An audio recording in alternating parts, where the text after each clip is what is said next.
Cooperlink, en fait, on appelle ça un hub construction. Donc l'idée, c'est une plateforme de coopération entre les différents intervenants d'un chantier. Donc on va avoir l'architecte, le maître d'ouvrage, l'entreprise ou les entreprises. On va fédérer l'ensemble des acteurs autour en fait d'une communication et d'une collaboration commune. Et notre objectif en fait est de créer la documentation en fait du bâtiment et de créer ce qu'on appelle le dossier as-built ou le DIU, le dossier d'intervention ultérieure. On va travailler avec des entreprises de taille intermédiaire et des grandes entreprises. Donc en fait, Cooperlink s'adresse aux entreprises générales, aux maîtres d'ouvrage et ce que je vais appeler les coordinateurs. Donc ça peut être des chefs de projet, des gros bureaux d'architectes, etc. qui vont en fait coordonner l'ensemble d'un projet.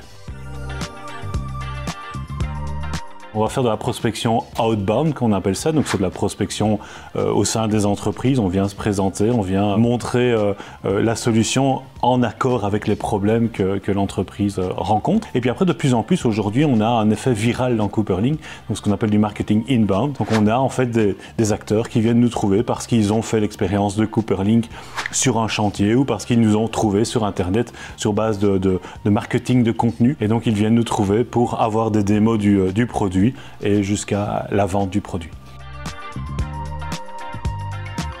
Les entreprises aujourd'hui qui commencent à se digitaliser font face à une démultiplication des outils sur le marché. Et on est parti du principe de dire, mais en fait, regardez, dans les entreprises, il y a des emails. Les emails, c'est quelque chose qu'on peut s'échanger. Je vous envoie un email, vous me réenvoyez un email, vous avez tout l'historique, vous n'avez pas besoin de choisir un logiciel particulier, etc. Est-ce qu'on ne peut pas rester dans ce concept et de faire en sorte que j'ai accès à toutes mes données dans mes outils de l'entreprise et que la plateforme serve en fait simplement d'échange et pas que ce soit un outil supplémentaire à mettre en place et auquel se former.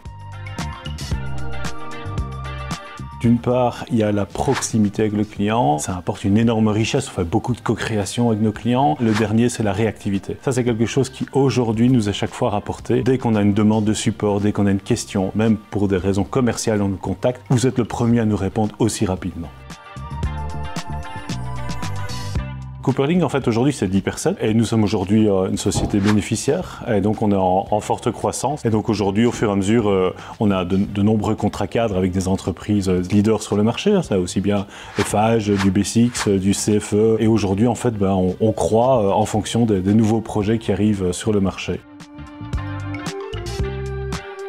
Évidemment, le marché Benelux est le marché principal puisque nos équipes parlent français, néerlandais. Et puis aujourd'hui, on est en France, on est au Luxembourg, comme je le disais, et on est également en Angleterre. Et on est même un tout petit peu plus loin, ça commence tout doucement à aller plus loin, mais on a beaucoup de contacts avec le Moyen-Orient.